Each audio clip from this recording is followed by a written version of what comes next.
வேற லெவல் போங்க மக்களே. தாறுமாறு தக்காளி சோறு. என்ன மக்களே கொஞ்சம் தெளிவா தான் இருக்கீங்க போலயா? ஏன்னா வீட்டுக்குள்ள வந்து நம்ம காமுக்கான நண்பர் வந்து வினோத்துக்கான ஓட்டுகளை ஆட்டைய போடுறதுக்கு ஒரு சம்பவத்தை பண்ணிட்டு போயிருக்காப்ல. காமு மாமாவை டாப் 3 கூட்டுறதுக்கு வினோத்தோட முதுகுல உட்கார வச்சு எப்படியாச்சும் தூக்கிட்டு வந்துடணும்னு சொல்லிட்டு ஒரு சம்பவத்தை பண்ணியிருந்தாப்ல. அதை கண்டிப்பா பார்த்திருப்பீங்க. அதை பத்தி நம்ம ஒரு வீடியோ போட்டிருந்தோம். கொஞ்சம் வினோத்துக்கான ஃபேன்ஸ் கிளியரா இருக்கணும், கொஞ்சம் தெளிவா இருங்க. ஃபினாலே வீக் கிட்ட வந்துட்டோம், கொஞ்சம் தெளிவா இருக்கணும். ஏன்னா வீட்டுக்குள்ள வந்தவர் வந்து ஒரு மாதிரி அந்த ஃப்ரெண்ட்ஷிப் பாண்டை பெருசா பேசுற மாதிரி பேசி ஒரு சம்பவத்தை பண்ணி வச்சிருக்காப்ல. இந்த சம்பவத்து மூலமா வினோத்துக்கான ஓட்டு பிரிய வாய்ப்பு இருக்கு. சோ கொஞ்சம் தெளிவா இருக்குன்னு சொல்லிட்டு ஒரு வீடியோ பேசி வச்சிருந்தேன். நான் பயந்தேன். அந்த வீடியோ போட்டப்போ நான் கொஞ்சம் பயந்தேன். உங்களுக்கு எவ்வளவு பேருக்கு புரியும் தெரியல, மேபி நீங்க என்ன அடிக்க கூட வாய்ப்பு இருக்குன்னு நான் நினைச்சேன். ஆனா நல்ல வேலை, வினோத்துக்கான ஃபேன்ஸ்க்கு அது பக்காவா புரிஞ்சுட்டு வினோத்துக்கான ஃபேன்ஸ் எல்லாருமே கமெண்ட் செக்ஷன்ல சொல்லிட்டாங்க, ப்ரோ நீங்க பயப்படாதீங்க ப்ரோ, எங்களுக்கான ஓட்டு எப்பவுமே வினோத்துக்கு தான். நாங்க எந்த வகையில ஓட்டுகளை மாத்த போறது இல்ல. வீட்டுக்குள்ள அவன் என்ன ஸ்கெட்ச வேணா போடாட்டி என்ன வேணா பண்ணிட்டு ப்ரோ, எங்களுக்கான ஓட்டு கடைசி வரத்துக்கு வினோத்துக்கு தான் சொல்லிட்டு ரொம்ப தெளிவா ஒரு ஸ்டாண்ட் எடுத்திருக்கீங்க. நல்ல ஒரு ஸ்டாண்டா நான் பாக்குறேன். நீங்க நினைக்கலாம் என்ன ப்ரோ இந்த இடத்துல பிஆர் வேலை பாக்குறீங்களான்னு சொல்லிட்டு. நான் பிஆர் வேலை பார்க்கல. வீட்டுக்குள்ள போயிட்டு ஒருத்தர் வந்து ரொம்ப பக்காவா மைண்ட் கேம் ஆடுற மாதிரி கமாருதீனா டாப் 3 கூட்டுறதுக்கு ஒரு ஸ்கெட்ச போட்டிருக்காப்ல. அப்ப இந்த ஸ்கெட்ச உடைக்க வேண்டியது நம்மளோட வேலை தானே. அதனால தான் உடைச்சு பேசியிருந்தேன். இதுக்கப்புறம் யாருக்கு ஓட்டு போடணுமோ போடாம இருக்கணுமோ அது உங்களுக்கான விருப்பம். பட் அந்த விஷயத்தை நான் உடைச்சிருந்தேன். அது உங்கள பல பேருக்கு புரிஞ்சுட்டு அந்த வகையில இந்த வாரத்துக்கான ஓட்டு லிஸ்ட்டை பொறுத்தவரைக்கும் எப்பவும் போல வினோத் அவர்கள் தான் டாப்ல இருக்காப்ல. எனக்கு தெரிஞ்சு கப்பு வினோத்துக்கு தான் ப்ரோ. அது எத்தனை தடவை சொன்னாலும் சரி, அது நான் சொல்லிக்கிட்டே இருப்பேன். ஏன்னா அவருக்கான ஓட்டுகள் அப்படிங்கிறது தாறுமாறா இருக்குன்னு சொல்லி கேள்விப்பட்டேன். அவருக்கான ஓட்டுகள் பக்கத்துல யாராலையுமே வர முடியல போல. திவ்யாக்கான ஓட்டுகள் நேத்தொருத்தி கொஞ்சம் கொஞ்சம் கொஞ்சம் அப்படிதான் இருந்துச்சு. நான் மத்தியானம் கூட பேசும்போது கூட சொல்லியிருப்பேன் கொஞ்சம் பக்கத்துல வராங்கன்னு சொல்லிட்டு. ஆனா இப்ப கேட்ட ஒருத்திக்கு வினோத்துக்கான ஓட்டுகள் ரொம்ப ஸ்ட்ராங்கா இருக்குன்னு சொல்றாங்க. சோ அவருக்கான ஓட்டுகள் அசைக்கிறதுக்கான வாய்ப்பே இல்லை ப்ரோ, கண்டிப்பா அவர் தான் அப்படின்ற மாதிரி ஒரு ஸ்டேட்மெண்ட்டை கொடுத்துட்டு இருக்காங்க. எனக்கு தெரிஞ்சு வினோத் தான். என்னோட பாயிண்ட் ஆஃப் வியூல பார்க்கும்போது வினோத் தான். அண்ட் நான் வீடியோ ஸ்டார்டிங்ல ஒரு விஷயத்த சொல்லிக்கணும்னு நினைக்கிறேன். இப்போ அபிஷியலா நம்ம வினோத் அவர்கள் தான் டாப்ல இருக்காப்ல, நல்ல ஓட்டுகளை வாங்கிட்டு இருக்காப்ல. இதுல பல பேர் என்ன சொல்றாங்கன்னா, ப்ரோ என்னதான் ஓட்டு இருந்தாலும் என்டர்டைன்மெண்ட் பண்ணுது, கண்டென்ட் கொடுத்தது அதெல்லாம் பார்த்து தான் ப்ரோ டைட்டில கொடுப்பாங்க, நீங்க நினைக்கிற மாதிரி கிடையாது ப்ரோ. எங்க அக்கா பாருக்கு தான் ப்ரோ டைட்டில் வின்னர்னு சொல்லிட்டு ஒரு கூமுட்டை கூட்டம் முட்டிட்டு இருக்கு. அந்த கூமுட்டை கூட்டத்துக்கு ஒன்னே ஒண்ணுதான் சொல்லணும், நல்லா ஒண்ணு தெரிஞ்சுக்கோங்க. உங்க அக்கா வந்து கேமரா இருக்கட்டும், இல்ல பூமரா இருக்கட்டும், இல்ல டோமரா இருக்கட்டும், என்ன வேணா இருக்கட்டும், ஆனா உங்க அக்காவுக்கு முதல் ஓட்டு இருக்கணும். ஓட்டு இருந்தா மட்டும்தான் இந்த கப்பு கிடைக்கும். ஓகேவா? இந்த பிக் பாஸை பொறுத்தவரைக்கு எண்ட் ஆஃப் த சீசன்ல யாருக்கிட்ட அதிகப்படியான ஓட்ஸ் இருக்கோ அவங்களுக்கு தான் அந்த டிராஃபியை கொடுப்பாங்க. அது யாரா வேணா இருக்கலாம் ப்ரோ, யாரா வேணா இருக்கலாம், எவரா வேணா இருக்கலாம். ஆனா அந்த டிராஃபியை பொறுத்தவரைக்கு யாருக்கிட்ட ஓட்டுகள் இருக்கோ அவங்களுக்கு தான் அந்த விஷயம் கிடைக்கும். ஓகேவா? அவங்களுக்கு தான் அந்த டிராஃபி கிடைக்கும், அவங்களுக்கு தான் அந்த 50 லட்ச ரூபாய் பணமும் கிடைக்கும். அந்த வகையில எனக்கு தெரிஞ்ச வினோத்துக்கு தான். நீங்க முட்டிக்கிட்டே இருக்க வேண்டியதான். கடைசி வரைக்கும் எங்க அக்கா கேமர், எங்க அக்கா கேமர், எங்க அக்கா பூமர், எங்க அக்கா பூமர்னு சொல்லி முட்டிக்கிட்டே இருக்க வேண்டியதான்.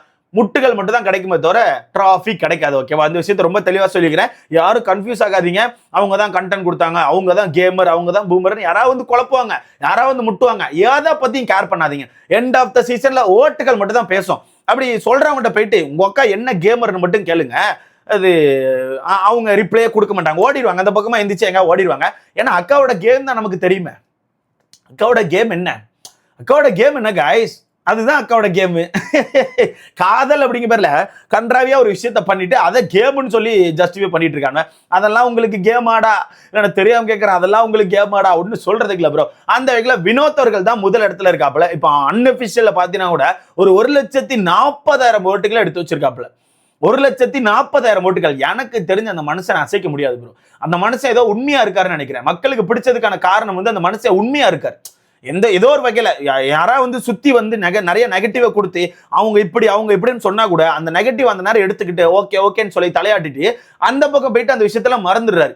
இப்ப நான் கவனிச்ச வரதுக்கு வீட்டுக்குள்ள வந்து நம்ம காமு மாமாக்கான நண்பர் வந்து அரோரா பத்தி ஏகப்பட்ட விஷயத்த சொன்னாப்ல. ஆனா அந்த மனசு அங்க உட்காந்து தலையாட்டிட்டு எல்லாத்தையும் கேட்டுட்டு அந்த பக்கம் போயிட்டு அரோராட்ட நல்லா தான் பேசிட்டு இருக்காப்ல. அரோரா வந்து விண்ணுக்குட்டின்னு கூப்பிட்டு பேசும்போது அவர் நல்லா தான் பேசிட்டு இருக்காரு. சோ அவர் வந்து அவர் பாதையில கரெக்டா தான் இருக்காப்புல. ஆனா அவர் பாதையை குழப்பி அவருக்கான ஓட்டுகளை நம்ம காமுக்கு கொண்டு வர்றதா இவங்களுக்கான பிளானாவே இருக்கு. அதுதான் வீட்டுக்குள்ள போயிட்டு இவர் பண்ணிட்டு வந்திருக்காப்ல. உள்ள போன ஒரு பெரிய கேமர் மாதிரி ஒரு ஸ்கெட்சை போட்டு வந்திருக்காப்ல. ஆனா அது பக்காவா தெரிஞ்சு போச்சு, அண்ணன் வந்து ஓட்டுக்கு தான் அடி போடுறாப்லன்னு சொல்லிட்டு. அதை பத்தி நம்ம கண்டிப்பா விவரமா நம்ம நைட்டு லைவ்ல பேசுவோம், கண்டிப்பா பேசுவோம். அந்த வகையில வினோத் அவர்கள் முதல் இடத்துல இருக்காப்ல. இரண்டாவது இடத்துல திவ்யா இருக்காங்க. அபிஷியல்லையுமே திவ்யா அவர்கள் தான் இரண்டாவது இடத்துல இருக்காப்ல. அன்அபிஷியல்ல பாத்தீங்கன்னா ஒரு 93,000 ஓட்டுகள், ஒரு 1,00,000 ஓட்டுகள் வச்சுக்கலாம். ஒரு 1,00,000 ஓட்டுகளை வாங்கி இரண்டாவது இடத்தை பிடிச்சிருக்காங்க. மூன்றாவது இடத்தை பொறுத்தவரைக்கும் நம்ம பாரு அவர்கள் இருக்காங்க. பார்வை பொறுத்தவரைக்கும் ஒரு 65,000 ஓட்டுகள் தான் வச்சிருக்காங்க. பார்வை பொறுத்தவரைக்கும் 65,000 ஓட்டுகள் தான் வச்சிருக்காங்க. எனக்கு தெரிஞ்சு பாரு டாப் 5க்குள்ள வர்றதே ரொம்ப கஷ்டம் தான். ரொம்ப முக்கி தான் டாப் 5ல வருவாங்கன்னு எனக்கு தோணுது. ஏன் அப்படிங்கிறது ரொம்ப தெளிவா சொல்றேன். இப்போ 3வது இடத்துல நம்ம பாரு இருக்காங்களா, அன்அஃபிஷியலும் சரி அஃபிஷியலும் சரி 3வது இடத்துல தான் பாரு இருக்காங்க. ஆனா பாருக்கும் அரோராக்கும் ஓட்டுகள் பெரிய டிஃபரன்ஸ் இல்லையா, ஓகேவா? பாருக்கும் அரோராக்கும் ஓட்டுகள் பெரிய டிஃபரன்ஸ்லாம் இல்ல போல, சின்ன சின்ன டிஃபரன்ஸ் தான் கேள்விப்பட்டேன். அந்த வகையில இப்ப பாருக்கு எப்படி இவ்வளவு ஓட்டுகள் வருதுன்னா, காம மாமாக்கான ஓட்டுகள் பிரிஞ்சு வருது. காமு மாமாக்கு ஒரு சில குரூப் வந்து ஓட்டு போட்டிருப்பாங்கல்ல, ஒரு சில கூட்டம் வந்து ஓட்டு போட்டிருப்பாங்க. முக்கியமா அந்த ஷிப்பிங் பண்ற குரூப்லாம் இருக்குல்ல, பார்வையும் காமையும் சேர்த்து வச்சு எடிட் போடுறது, அந்த குரூப் வந்து எல்லாமே நம்ம காமுக்கு ஓட்டு போட்டுட்டு இருந்திருப்பாங்கல்ல, அந்த குரூப் இப்ப எல்லாமே பாருக்கு ஓட்டு போட்டுட்டு இருக்காங்க. இப்ப காமு இல்ல, சரி ஓட்டை இங்க தூக்கி போடு, நம்ம காமுக்கான ஓட்டெல்லாம் தூக்கி இந்த வாரம் பாருக்கு கொடுன்னு சொல்லிட்டு பாருக்கு ஓட்டுகளை கொடுத்துட்டு இருக்காங்க. அடுத்த வாரம் நான் சொல்றேன், அவங்க நாமினேஷன்ல வரும்போது எனக்கு தெரிஞ்சு 4வது இடம் இல்ல 5வது இடம் அங்கதான் இருப்பாங்க. வேணா வெயிட் பண்ணி பாருங்க ப்ரோ, அங்கதான் இருப்பாங்க. ஏன்னா கண்டிப்பா காமு நாமினேஷன்ல வந்துருவாப்ல. அப்படி வரும்போது காமுக்கு ஒரு செட் ஆஃப் ஓட்டு வரதான் செய்யும். அந்த ஓட்டுகள் பிரியும் போது பாருக்கான ஓட்டுகள் ஆட்டோமேட்டிக்கா டவுன் ஆயிரும். அதான் நடக்கும். வெயிட் பண்ணி பாருங்க. அந்த வகையில் இப்போதைக்கு பாரு 3வது இடத்துல இருக்காங்க. 4வது இடத்துல அன்அஃபிஷியல்ல கனி இருக்காங்க. பட் அஃபிஷியலை பொறுத்தவரைக்கும் அரோரா தான் 4வது இடத்துல இருக்காங்க. அண்ட் 5வது இடத்துல அன்அஃபிஷியல் அரோரா இருக்காங்க. 4வது இடத்துல இருக்க கனி வந்து அன்அஃபிஷியல் ஒரு 49,000 ஓட்டுகள், 5வது இடத்துல இருக்க அரோரா வந்து ஒரு 47,000 ஓட்டுகள். ஓகேவா? இது அன்அஃபிஷியல் உள்ள ஓட்டுகள். ஆனா அஃபிஷியல்ல கனி டாப் 5க்குள்ள கூட இல்ல. ஓகேவா? அஃபிஷியல்ல கனி வந்து டாப் 5க்கும் கீழே தான் இருக்காங்க. ஆனா சடனா கனிக்கு எப்படி இவ்வளவு ஓட்டுகள்?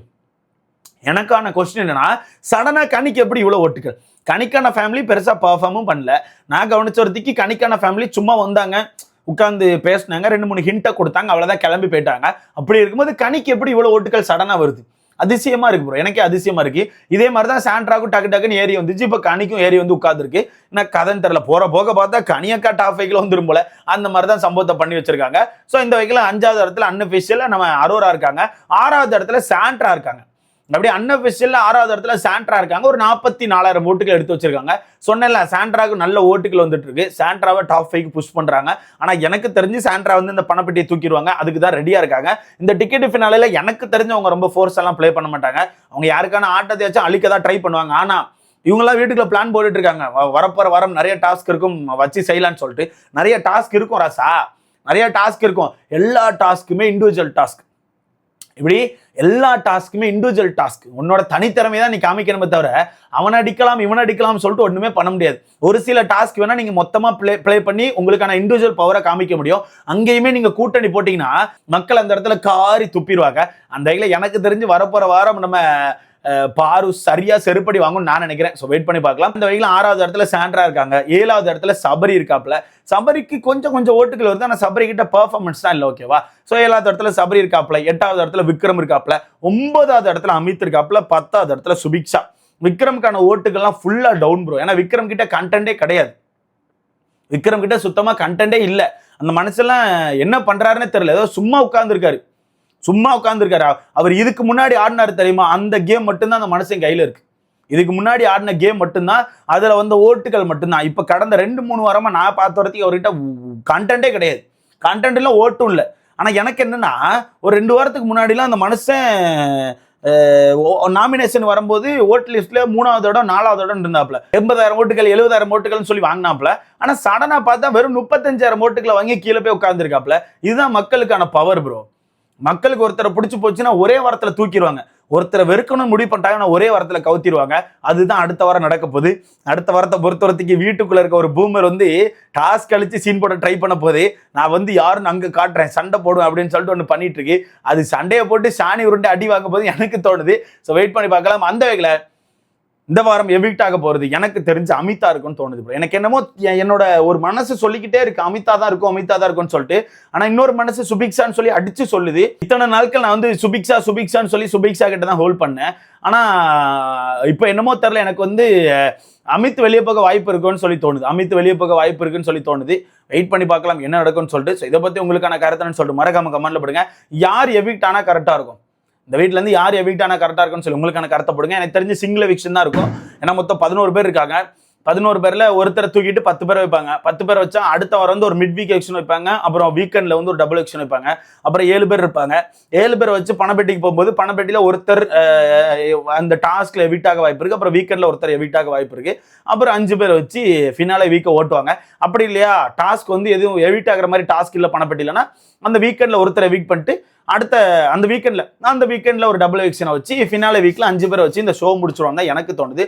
ஸோ வெயிட் பண்ணி பார்க்கலாம். இதை பத்தி உங்களுக்கான கருத்துன்னு சொல்லிட்டு மறக்காம கமெண்ட்ல போடுங்க. வீடியோ லைக் பண்ணிக்கோங்க, சேனலை சப்ஸ்கிரைப் பண்ணிக்கோங்க. அடுத்த வீடியோல பார்க்கலாம்.